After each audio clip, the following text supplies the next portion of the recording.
battle, the Battle of Uhud. And in this battle, the Prophet ﷺ initially left Madinatul Munawwara with 1,000 soldiers, 1,000 troops. Uhud Sharif, those of you who have been, no doubt, will know, and those who haven't been, I make dua, Nabi Islam calls you and invites you. But Uhud Sharif is around 1.5 miles, 2 miles from Masjid Nabi Sharif. By coach, car, a mode of transport, it would take maybe less than 5 minutes, just over 5 minutes. By walking, which is something that Nabi Islam himself would do every week, it would take around half an hour. Come yes? Now, Nabi Islam led how many troops? 1,000. They were going to fight against 3,000 mushrikeen. Abu Jahl is dead, Abu Lahab is dead, Utbah is dead, Sheba is dead, Umayyah bin Khalaf is dead, Walid bin Utbah, many of them are dead. They died in the Battle of Badr.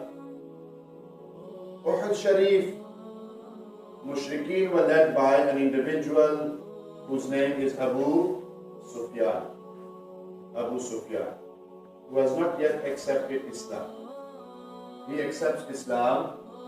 Many years later, at Fateh Makkah, Abu Sufyan is the leader of the mushrikeen of Makkah al-Mukarramah. Last point here. When Nabi Islam left Madinatul Munawwara with 1,000 troops, soldiers, when they got to around 1 mile outside of Madinatul Munawwara, 300 of them troops turned around and went back to Medina.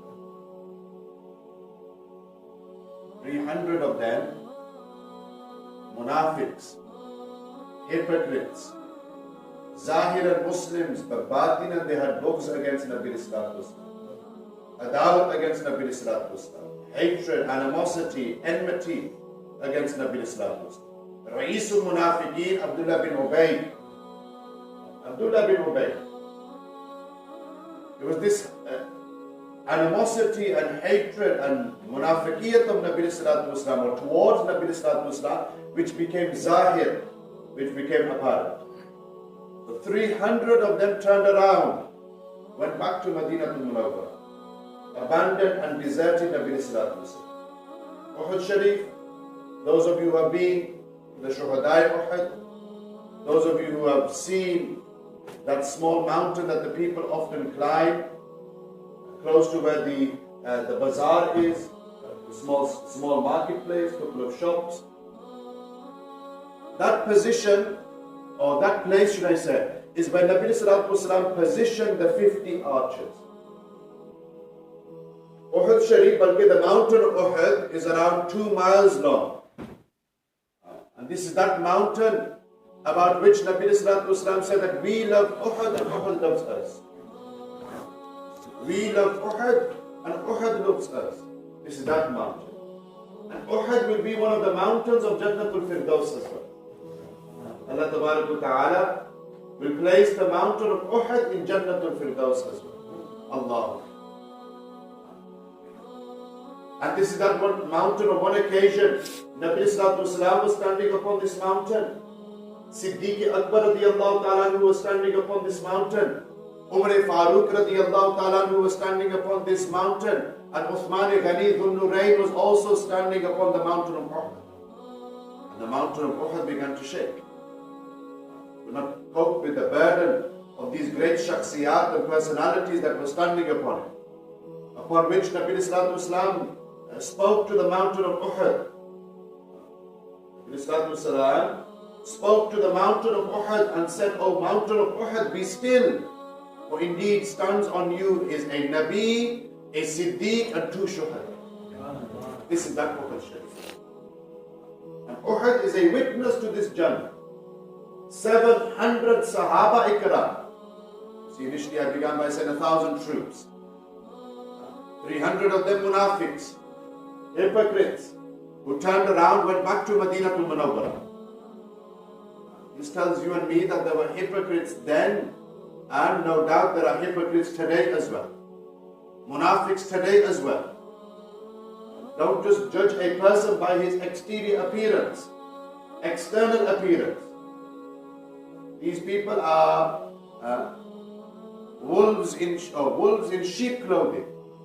I was told a couple of weeks ago by one of the people sat in this gathering, I won't mention his name, that his 10-year-old daughter in school was called a bidati by a Deobandi who was also 10 years old.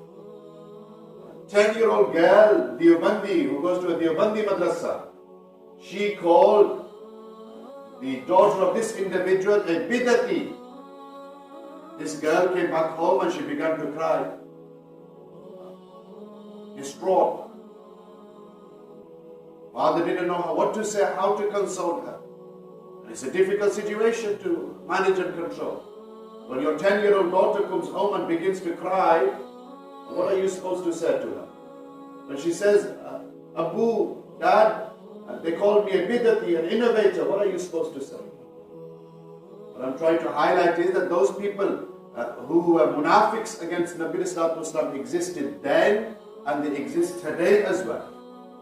Let's make no mistake about this. Let's not be naive to the issue. Nor are we spreading fitna or fasad here. We are saying that those people existed then, they exist now as well. 300 munafiqs turned around, went back to Madinatul Munawwarah. Acha, Jangi Uhud happens. Long battle. That mountain which I was referring to that the people often climb, because it's a small mountain. That mountain is where Nabi Sallallahu Alaihi Wasallam placed the 50 archers. Out of the 700 Sahaba Ikram, 50 of them were placed upon this mountain. In order to, this was a strategic move by the Prophet Sallallahu Alaihi Wasallam. Military Commander-in-Chief, Nabi Akram Sallallahu Alaihi Wasallam. 50 archers were told to take their position here.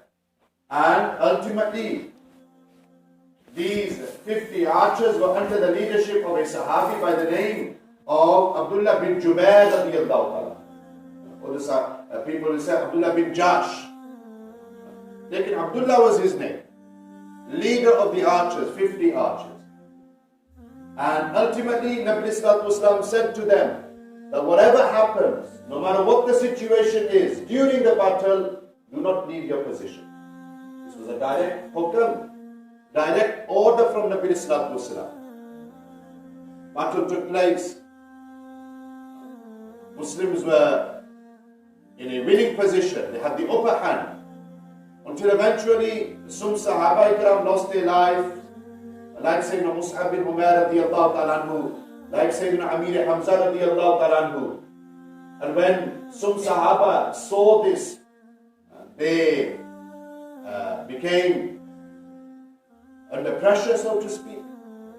They saw that the great Asadullah wa Asadur Rasul, and the Lion of Allah, the Lion of Rasulullah sallallahu alaihi wasallam, Sayyidina Amir Hamza radiyallahu ta'ala anhu has now been martyred.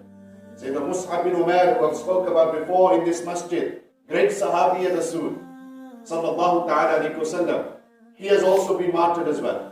And then what happened? Rumors began to circulate amongst the Sahaba Ikram, the soldiers who were fighting at Uhud Sharif, and Nabi Sallallahu Alaihi Wasallam has also been martyred as well. Prior to the rumors, Nabi Sallallahu Alaihi Wasallam lost one of his blessed teeth. Nabi Sallallahu Alaihi Wasallam was bleeding from their blessed forehead as well. Mashur, we all know this. But then rumors began to circulate on the battlefield, and Nabi Sallallahu Alaihi Wasallam has been martyred. Imagine the scene. A scene of great franticness, if that's the word, panic. Sahaba Ikram were given direct orders, instructions by Nabi Sallallahu Alaihi Wasallam. This is how we are going to fight. This is how we are going to conduct this particular battle. When these rumors began to circulate, those archers, how many of them? 50 of them. some of them began to leave their position. Some of them began to leave their position because they heard the news that Nabi Islam has been martyred. Others left their position because Mal Ghanimat was being distributed. Like I said, the Muslims at this point in the battle had the upper hand. We're heading towards victory. Allah Ta'ala mentions all of this here in the Quran as well. Allah Ta'ala says that ultimately some of them were those who saw the dunya basically, and they fled towards the dunya. The ayat is here. They fled towards the dunya. Some of you desire this world. مَنْ يُرِيدُ الدُّنْيَا وَمِنْكُمْ مَنْ يُرِيدُ الْآخِرَةِ. Whereas others, you desire the akhirah. Allah Ta'ala here talking about the soldiers and the Sahaba Ikram at the battle of Uhud Sharif. مِنْكُمْ مَنْ يُرِيدُ الدُّنْيَا وَمِنْكُمْ مَنْ يُرِيدُ الْآخِرَةِ ثُمَّ صَرَفَكُمْ عَنْهُمْ لِيَبْتِلَكُمْ. Allah Ta'ala says that why did Allah Ta'ala allow this to happen? Allah Ta'ala wanted to test you. Allah wanted to test you. وَلَقَدْ عَفَا عَنْكُمْ. And after this test, Allah Ta'ala forgave you. And we're coming to this. So 50 of those archers, some of them left their position because they heard the rumors that Nabi Islam has been martyred. Others left their position because Mal Ghanimat was being distributed. Quran testifies to this. Quran testifies to this. And so when those archers left their position,